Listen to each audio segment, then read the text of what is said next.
de Observadores.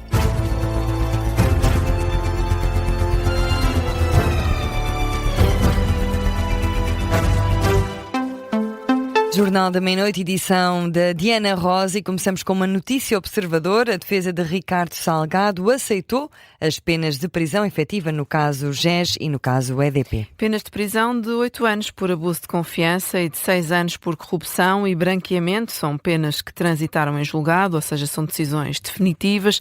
A defesa de Salgado conforma-se com o resultado. Para nos explicar melhor esta notícia, que está em destaque no Observador, que é assinada pelo redator principal Luís Rosa, junta-se precisamente o Luís nesta edição, em direto. Boa noite, Luís, muito bem-vindo. Boa noite. Luís, pergunto-te, tendo as penas transitadas em julgado, não havendo mais recursos possíveis, se a defesa teria outra alternativa e o que é que se segue agora? Não, a defesa não tinha alternativa. Num dos casos, que era o caso do chamado caso EDP, em que o Ricardo Salgado foi condenado por 6 anos e 3 meses por ter corrompido o ex-ministro Manuel Pinho e por também ter branqueado capitais. Neste caso, a pena transitou em julgado e, a defesa de Ricardo Salgado podia eventualmente tentar algum expediente dilatório, mas não o fez. E não o fez por uma razão, porque no caso do que estamos a apelidar de caso do Grupo Espírito Santo, porque tem a ver com uma situação relacionada com o Grupo Espírito Santo. O Ricardo Salgado foi condenado por 3 crimes de abuso de confiança por se ter apropriado de 10 milhões de euros do Grupo Espírito Santo e, nesse caso, no Tribunal Constitucional, o Ricardo Salgado não tinha a hipótese de uma reclamação para o plenário do Tribunal Constitucional. Optou por não fazer e informou o Tribunal Constitucional de que se conformava com a decisão do Tribunal Constitucional de não aceitar discutir o recurso, por já ter passado o prazo para a defesa de Salgado apresentar esse mesmo recurso, e, portanto, os advogados Francisco Paracedo Carvalho e Adriano Squilados informaram o Tribunal Constitucional, se conformavam com a situação e aceitavam.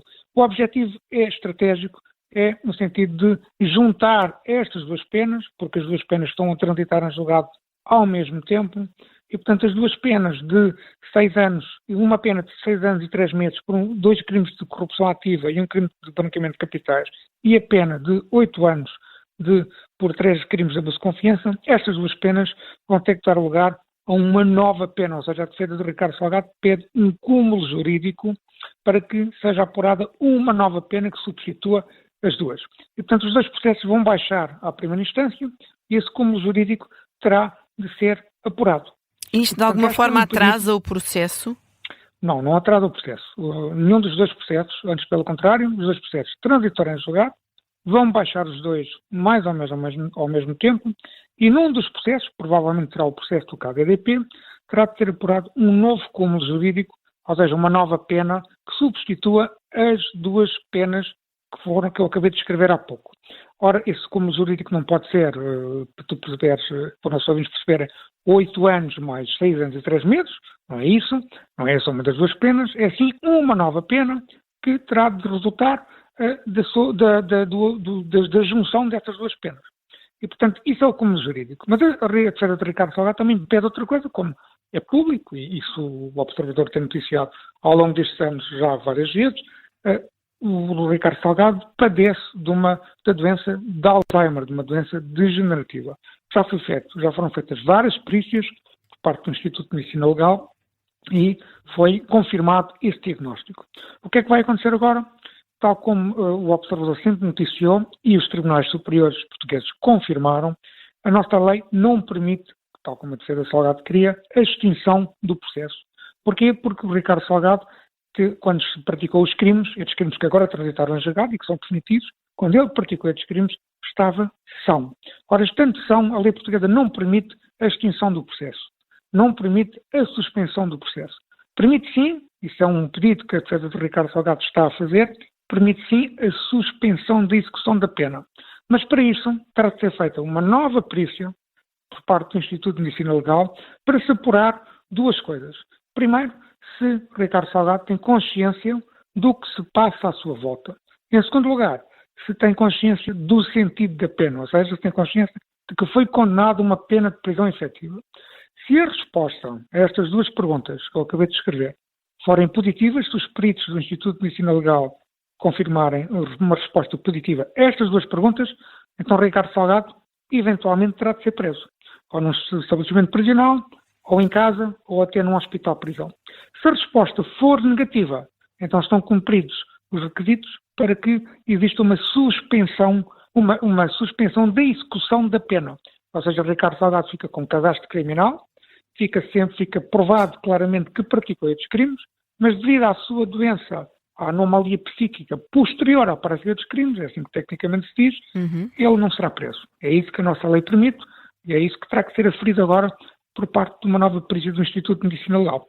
Bom, muito obrigada pelas tuas explicações. Luís Rosa é redator principal do Observador, assina este artigo que acaba de sair em destaque no jornal. A defesa de Ricardo Salgado aceitou então as penas de prisão efetiva no caso GES e no caso EDP. Um artigo pode ser lido com mais detalhe, assinado por Luís Rosa, no site do Observador. E viramos agora as atenções para o futebol. O Sporting venceu esta noite o Estoril Praia por 3-0. Os dois primeiros golos foram marcados pelos Leões logo na primeira parte. Soares bisou, o terceiro golo foi de Daniel Bragança aos 90, mais 4. O Sporting segue na segunda posição da tabela com menos 4 do que o líder Futebol Clube do Porto, que também jogou hoje. Na reação à partida, Rui Borges, técnico leonino, diz que marcar um golo cedo foi importante para gerir o resto do jogo. Uma primeira parte muito bem conseguida, com os golos também, perante uma boa equipa, que era importante nós entrarmos bem e deixarmos o Estoril logo e conseguirmos fazer um golo cedo para deixar o Estoril mais desconfortável, tentar deixar abrir um bocadinho mais o jogo, conseguir ganhar mais espaços. Foi importante essa entrada. Uma segunda parte onde falhámos demasiados espaços, principalmente de ligações, quando ganhámos bola, deixámos o Estoril ter um pouco mais de bola do que o que queríamos. Rui Borges sublinhou também a boa exibição da dupla de centrais do Sporting. O treinador do Estoril Praia concorda, admite que só na segunda parte é que o Estoril conseguiu mostrar qualidade. Ian Castro diz que sai de Alvalade zangado. E acho que conseguimos entrar mais vezes no nosso ritmo de jogo,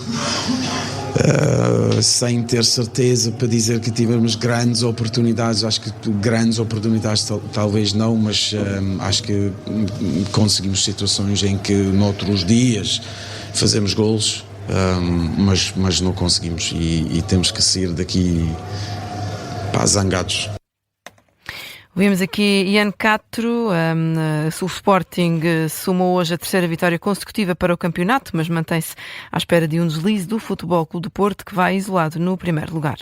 Isso mesmo, o Futebol Clube do Porto, que venceu esta noite o Aroca por 3-1 e mantém-se isolado no topo da tabela classificativa. O jogo esteve empatado por 1-1 até bem perto do fim da partida, mas o Porto conseguiu fazer 2 golos já para lá do minuto 90. Francesco Farioli admite que a equipa pecou na eficácia ofensiva, mas destaca a boa reação ao golo sofrido. I think we deserve in the first half to have minimum 2 or 3 goals because acho que na primeira parte merecíamos ter no mínimo 2 ou 3 golos, porque a produção ofensiva tem sido uma questão muito importante. Infelizmente isso não se traduziu no número de oportunidades que criámos. Depois do golo que sofremos, a reação dos jogadores foi fantástica. Também ajudou o apoio do estádio até o último minuto, especialmente depois do golo, que mudou bastante o volume. Till the last minute, but especially after the goal, really changed the volume. Foi graças a um penalti de William Gomes que o Porto passou para a frente do marcador. Sobre esse lance decisivo, Vasco Seabra, técnico do Aroca, diz que tem receio de mostrar o que pensa. Mais do que eu acho que vocês vão poder dizer. Eu, se disser, vou ser castigado, por isso espero que tenha sido mais um exemplo dos... Agora acho que são 9 penaltis que nós temos contra. 0 a favor. Já tivemos tantos toquezinhos a nosso favor que não são marcados. Isto é aquela frustração. O Futebol Clube do Porto termina assim a jornada com 65 pontos, mais 4 do que o segundo classificado, o Sporting. E agora, com 11 minutos para lá da meia-noite, que outras notícias há a destacar a esta hora, Diana? O Supremo Tribunal de Israel suspendeu provisoriamente a proibição de 35 organizações não governamentais de trabalharem nos territórios palestinianos da faixa de Gaza e da Cisjordânia. Estava previsto que a medida entrasse em vigor no próximo domingo. Isto acontece depois do Supremo Tribunal ter sido acionado esta semana por um consórcio que representa várias organizações a solicitar a suspensão da medida enquanto se aguarda uma análise judicial completa. Uma das ONGs em causa é Médicos Sem Fronteiras, que desde o início do ano não pode introduzir mantimentos nem pessoal quer em Gaza, quer na Cisjordânia. Os Estados Unidos declararam o Irão como um Estado patrocinador de detenções indevidas. O secretário de Estado norte-americano afirma que durante décadas o regime iraniano deteve de forma cruel cidadãos norte-americanos e de outras nações para usá-los como moeda de troca política. No X, Marco Rubio afirma que o Irão deve pôr fim a essa prática e libertar imediatamente todos os cidadãos detidos de forma injusta.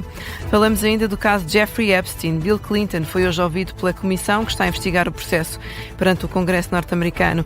O antigo presidente dos Estados Unidos garante que não viu nem fez nada de mal. Acrescenta que a relação próxima que teve com Epstein terminou anos antes de os crimes terem sido revelados. Pede justiça e cura para as vítimas. Foi a primeira vez que um antigo presidente dos Estados Unidos foi forçado a depor pelo poder legislativo. E é o ponto final no Jornal da Meia-Noite, edição da jornalista Diana Rosa, que está de saída. Eu também. Bom fim de semana. Eu regresso amanhã.